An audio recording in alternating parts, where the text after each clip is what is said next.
manfaataken pulpit kanggo ngajinaken ilmu.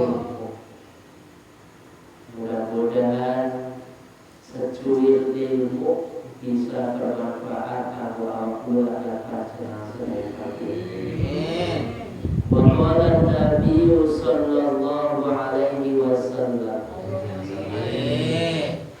arba'un min sa'adatil mar'i an takuna zawjatuhu shalihatan wa auladuhu abrara. Kata Nabi bahwa Rasulullah sallallahu alaihi wasallam bersabda, arba'un min sa'adatil mar'i, ada 4 hal yang dapat menjadikan seseorang itu akan memperoleh kebaikan atau kebahagiaan. Yang pertama, apabila seseorang takuna zaujatuhu sholihatan, apabila seseorang itu telah memiliki istri yang solehah, hidupnya akan bahagia. Kalau tidak memiliki istri yang solehah, hidupnya akan menderita. Coba kita bayangkan, andai saja kita hidup ini memiliki istri yang tidak solehah, saya pastikan seorang suami hidupnya akan menderita. Uripe sewu baik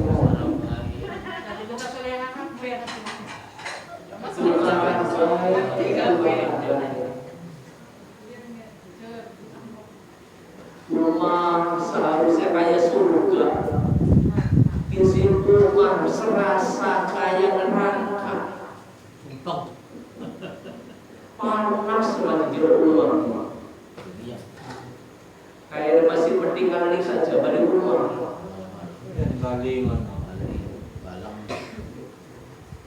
Jadi seseorang yang hidupnya ini tidak memiliki istri yang solehah pasti akan menderita.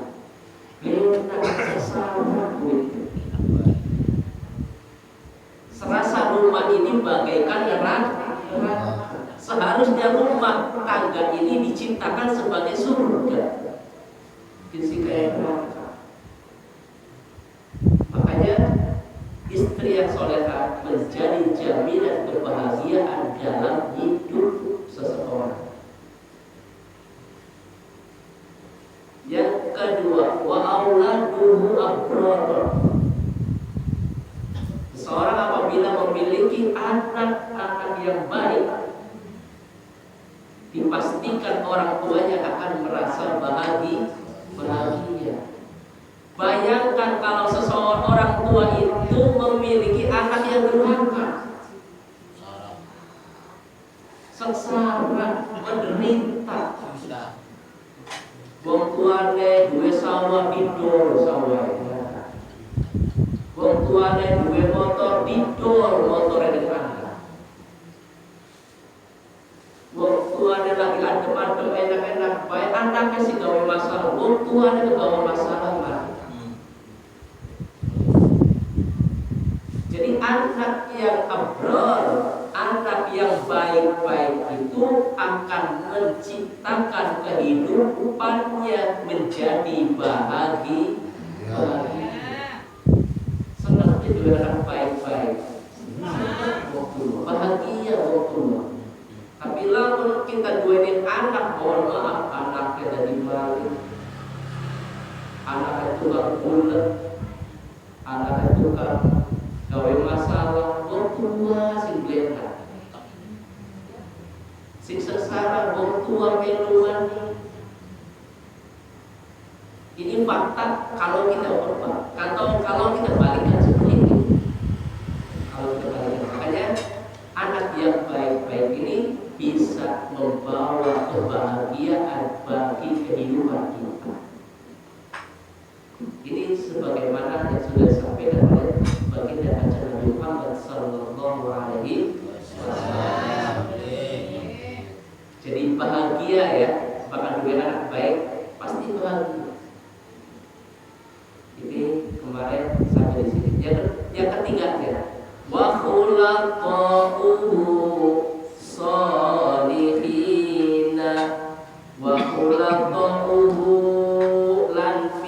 piro wong kang nyampuri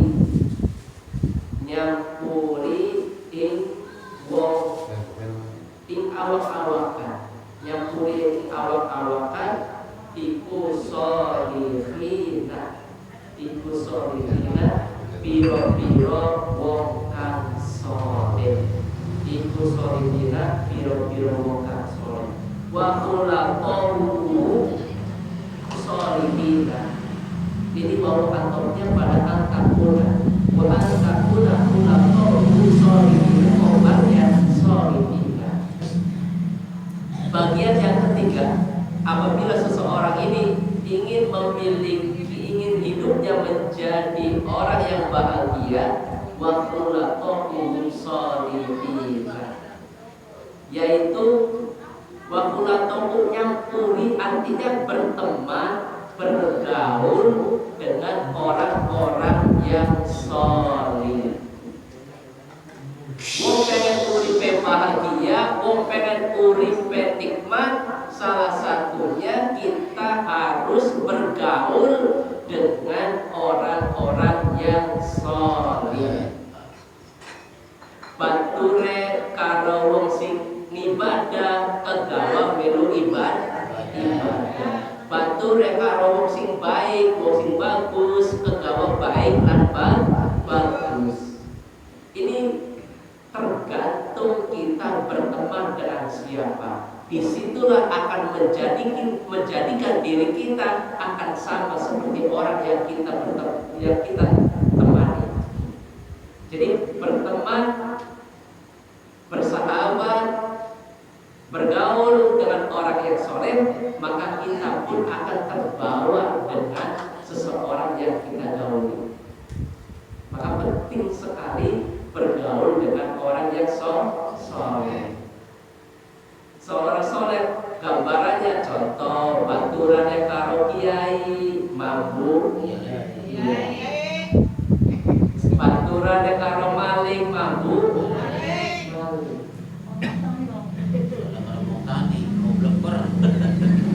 Jadi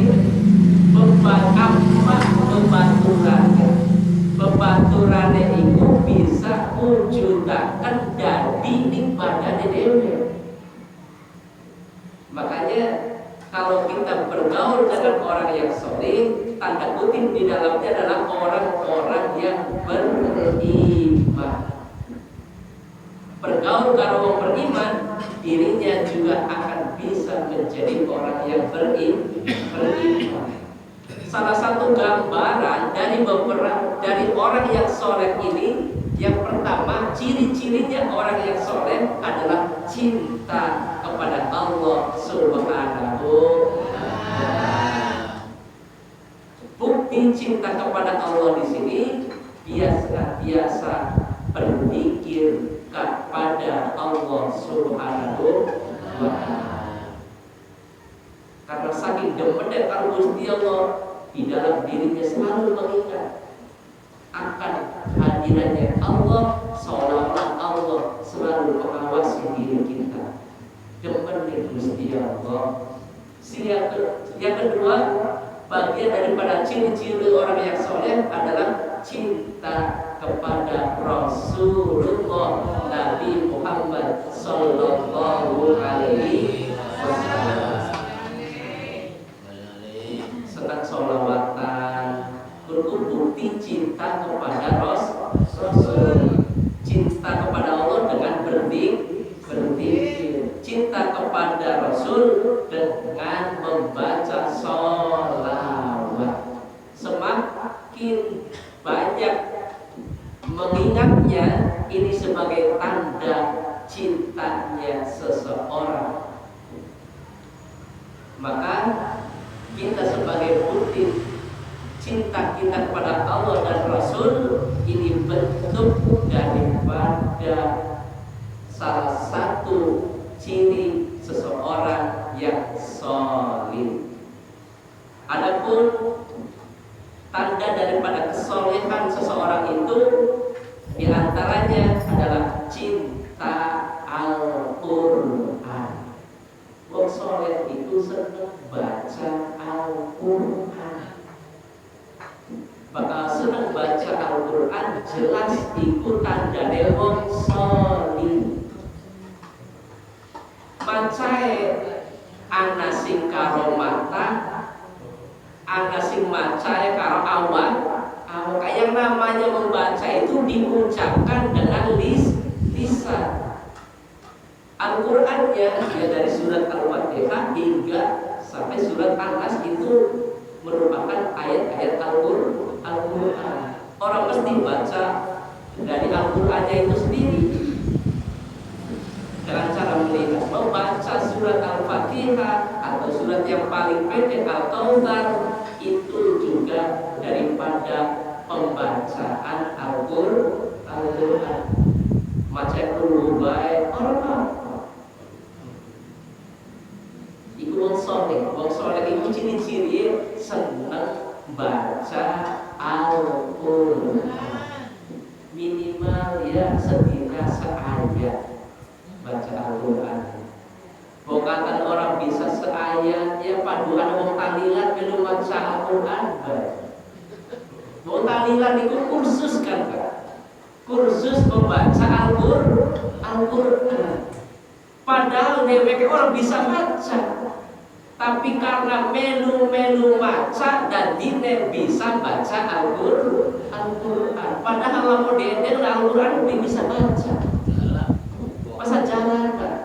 Tapi karena bareng-bareng sering diulang di tempat yang satu dengan tempat yang lain, sehingga seseorang ini lebih mudah akan bisa membaca Al-Qur'an sekalipun dirinya tidak memahami dan mengerti isi dan tulisan daripada Al-Qur'an. Jadi kursus mulailah secara tidak langsung baca Al-Qur'an itu bagian daripada tanda seseorang yang salih. Tahlilan karena baca Al-Qur'an ya. Orang apa tetap memperoleh pahala. Nah isinya tahlilan. Sing penting Al-Qur'ane dibaca. Satu huruf akan nilai 10 pahala.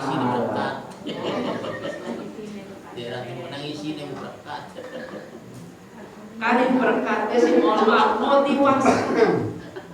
motivasi dorongan yang timbul secara sadar supaya kita gelem menangkap berkat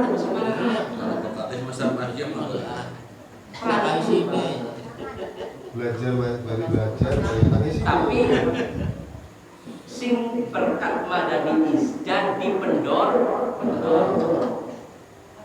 isi dia mau baca Al-Qur'an pikiran pun di sini pahalanya disampaikan kepada orang yang telah dia silsilah. Jadi cinta membuat orang yang suka membaca Al-Qur'an ini bentuk daripada kesolihan seseorang itu sendiri. Senang baca Al-Qur'an. Kemudian bagian daripada tanda kesolihan seseorang itu ialah yaitu suka mengerjakan sholat 5 waktu terutama. Orang yang senang suka mengerjakan sholat 5 waktu ini bagian daripada tanda orang-orang yang sholih. Ciri-ciri wong sholih mengerjakan sholat, alhamdulillah. Ya moga pembaturannya karo wong sing gelem sembahyang ya mampu gelem sing sembahyang. Baturan karo insyaallah kami pangkat semua sholat. Orang yang sholat ini jelas meniru akhlaknya Nabi, meniru akhlaknya para ulama, meniru akhlaknya para kiai. Kita ini orang yang sudah mempelajari merupakan daripada satu.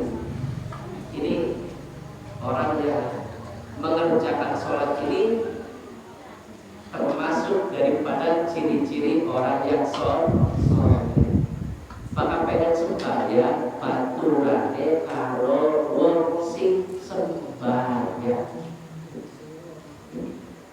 kita sing wis sholat, sing wis sembahyang, bebaturan karo wong sing ora yang sembahyang aja kalah.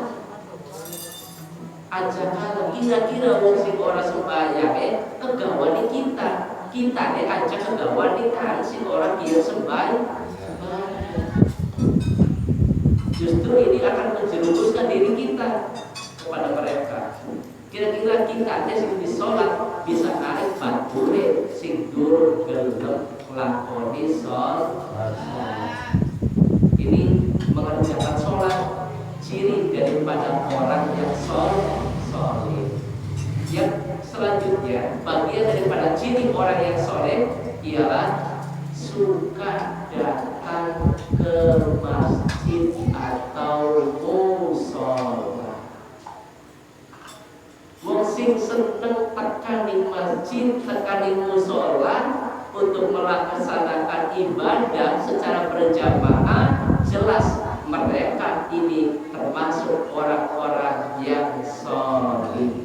Gelem sembahyang tapi gelem berjamaah, yuk baturan karo wong sing wis biasa rutin berjamaah. Wis biasa rutin makan di masjid, wis biasa rutin makan di mushola, itu perlu dibaturi. Ini pada dasarnya mereka ini orang-orang yang beriman akan menyelamatkan kehidupan kita baik di dunia maupun di akhirat. Terlebih orang yang soleh itu sendiri akan memberikan syafaat kepada kita. Jadi orang-orang yang beriman, orang yang soleh ini ternyata bisa memberikan syafaat kepada orang lain. Kita baturane karo wong sing soleh, wong sing beriman. Baturane karo ulama, karo kiai, ketika kiai ini mancing surga, orang sudi. Dalam santri-santri yang masih ketinggalan ada di neraka, orang sudi. Pengen bebarengan mancing di surga. Begitupun kita anggota sekelompok berjamaah di mushola ini, bukan ada sing mati suarga di uluga, aja enak baik, aja taringkan. Cara ajak itu bukan di antara kita kakaran di kene, kau besok di akhirat.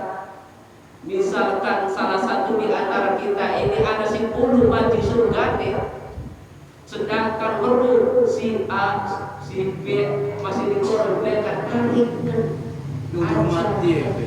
Mati wong sing ditarik. Di akhirat, di alam mahsyar kita akan digiring melalui satu jembatan Shiratal Mustaqim, akan mengarah sesuai dengan tujuan yang masing-masing. Anak si tujuan yang mana di suarga diketok-ketok tekan di kanan. Sampai pelaku klosot kebelut pada pikir. Anak si pelaku lurus, halus, mulus tekan di surga. Iki bature sampai nampak telu dapat terpleset banget. Besok melalui surga akan menuju surga ini melalui satu jembatan persis mending marane ini jempedak kerap masih rata pakan anak gocekan deh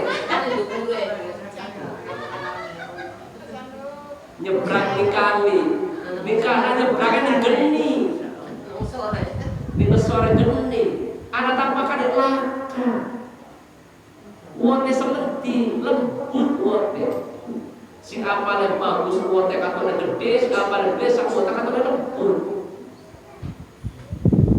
Jadi masih beruntung di kanan di benda kerap nyebrang di kali nyebrang anak gocekannya, anak tampakannya, di sore baju, anak watune masih bisa. Lapor kepeset gak masih nyangkol di hotel.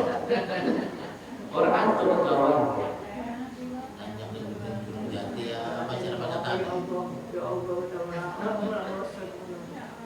Kau biasa di alam paksa, masya Allah, kalau bila balik belum mudah-mudahan kita diberi keselamatan kabeh. Amin ya rabbal alamin. Sakane kok besok titip mulai seki ngomong ini. Mubarak.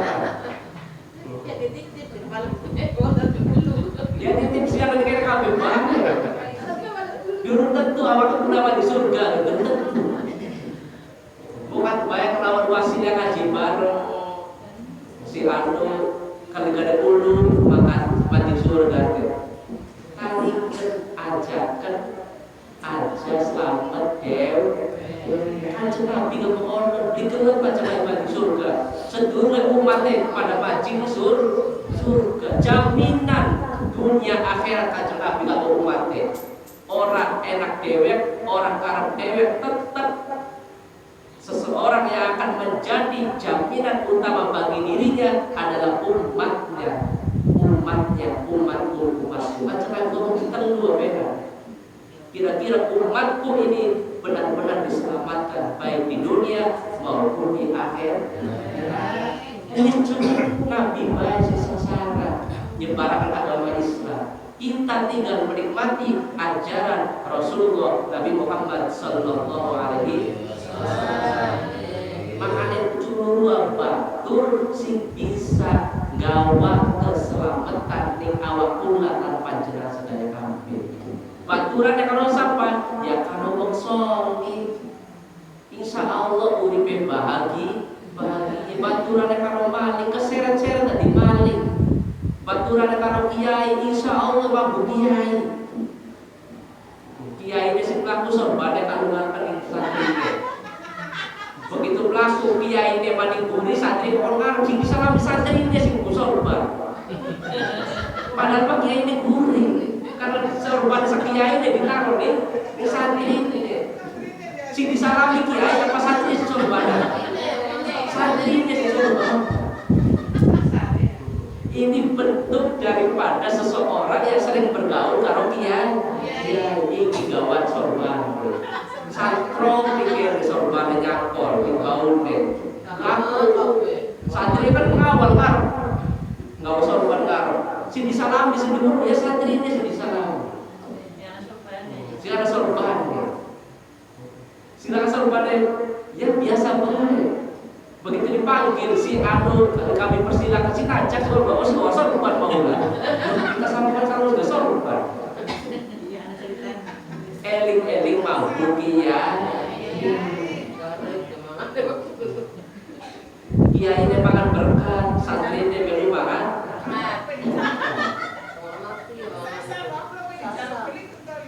Lakunya karo kiai dihormati. Lakunya karo becolek disengiti dipedungi. Malingin nyolong, dheweke melu-meluan ora nyolong, dia melu-bedungi jadinya.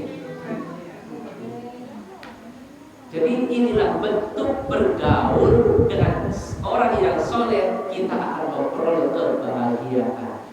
Melu senang. Makanya ini sebagai bukti daripada kesolehan kita, mudah-mudahan kita akan berikan kesempatan baik di dunia maupun di akhir. Ini bagian daripada gambaran seseorang yang memiliki kesolehan di dalam dirinya. Apa ciri-ciri wong soleh itu? Sayang di keluarga, ini ciri wong soleh. Cinta kepada orang yang kekurangan, ini termasuk wong soleh. Tapi yang jelas mereka yang selalu beribadah kepada Allah Subhanahu wa Ta'ala. Wong soleh ini wong beriman. Gambarannya wong beriman. Insya Allah kalau kita bergaul dengan orang-orang yang beriman, kita akan memperoleh syafaat kelak nanti di hari kiamat. Wis ini obat dulu bebaturan karo wong saleh. Pirang-pirang wong saleh sih. Pirang-pirang aran saleh udah pirang. Saleh doakan. Saleh dokenean. Maksudnya judul aran saleh itu wonge sing perbuatane saleh. perbuatan sing baik untuk beribadah. Jadi pembaturan ini bisa mewujudkan seseorang meraih kebahagiaan dan bisa meraih kepada penderitaan. Jadi enak blenake apa bebaturannya harus apa. Yang keempat, sebagian daripada min sa'adatil mar'i kebahagiaan seseorang yang keempat wa ayyakuna rizquhu fi baladihi wa ayyakuna lan yenta'ana apa rizquhu rezekine awak-awakan fi baladihi ing dalem negeri atau ing dalem negarane atau ing dalem daerah si awak-awak. Artinya wa ayyakuna rizquhu fi baladihi. Wong pengen uripe bahagia wa ayyakuna rizquhu fi baladihi. Keberadaan rezekinya ini berada di negerinya sendiri. Artinya apa? Luru rezekine ana ning tempat tinggal negarane dhewe. Rezekinya ini berada di negeri atau tempat tinggalnya sendiri. Luru rezekine ana ning negarane dhewe. Coba kita bayangkan, andai saja kita hidup ini rezekinya berada di negeri orang lain, enak tak bu? Contoh kita makaya di Taiwan, enak tak bu?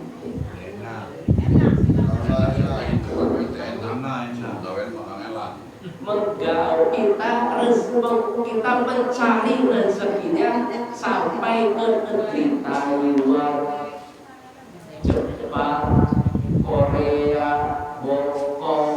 Makanya ini kan enak kan bu? Enak.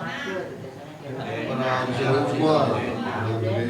Susah semua. Ya banget udah enak ya. Tapi ini kene makanya Kue. dari berani tukang beca, kadang-kadang menggawe berburu, dibandingkan kalau wong sing mekaya di luar negeri. Tapi ini kayaknya mekaya berburu. Secara gambaran, wong bakal pian di luar negeri otomatis tinggalaken keluar aduh karo keluarga nikahnya belum tentu kayaknya enggak. Artinya apa? Dari sini sebaik-baiknya rezeki itu ialah yang bisa mengandung nilai keberkahan. Kapan rezeki yang bisa mengandung unsur nilai keberkahan itu enak. Coba kita bayangkan kita sebuah istri rabine mekaya di luar negeri, wong lanang ditinggal di rumah, wong wadon yang luar negeri karena mekaya enak. Karena ibu orang dikongkon dodok karo kandeng mudah-mudah itu gawe di rumah. Ini kente biasanya bakal ngepel rapi baik, gede karena dipel. Tembok dilapi, sengsara beli. Wong lanang sing ditinggalaken enak ta beli? Enak tim ya. Bukan siapa Mas Man. juga enak. Wong lanang ya sing ditinggal ngomong tuh. Wah, kita temen gue. Bisa ada rumah ini karena enak urusannya begini. Lamun enak Pak Mula yakin dimekan bayar gelem. Karena saking benak urip dhewe kan nurut. Rumah nih, Makanya tuh rezeki yang berada di negeri ini yang lebih baik. Yang paling penting kita lulu rezeki ini caranya bisa bermanfaat. Artinya apa? Kita jangan mengejar banyaknya rezeki. Kapan mengejar banyaknya rezeki kayak Taiwan, Taiwan bisa kayak gitu. Daripada pakaian yang angel, suwe. Iki wong sing uripe mengejar rezeki. Berbeda karo wong sing uripe mengejar berkahnya rezeki. Kayak maksud tinggi, ngejar berkah rezeki. Mikirnya beda apa lamun diguleti sih, bahaya. Orang mana-mana. Kerja nggak duit, aku nggak duit. Membuti kampung dan duit. pura-pura manu dia tidak gitu. Iku, lu gede kodong dan duit kodong. Kurang apa Indonesia suki? Ngeduk lemah jadi duit. Milih berasnya jadi duit. Baju jadi duit.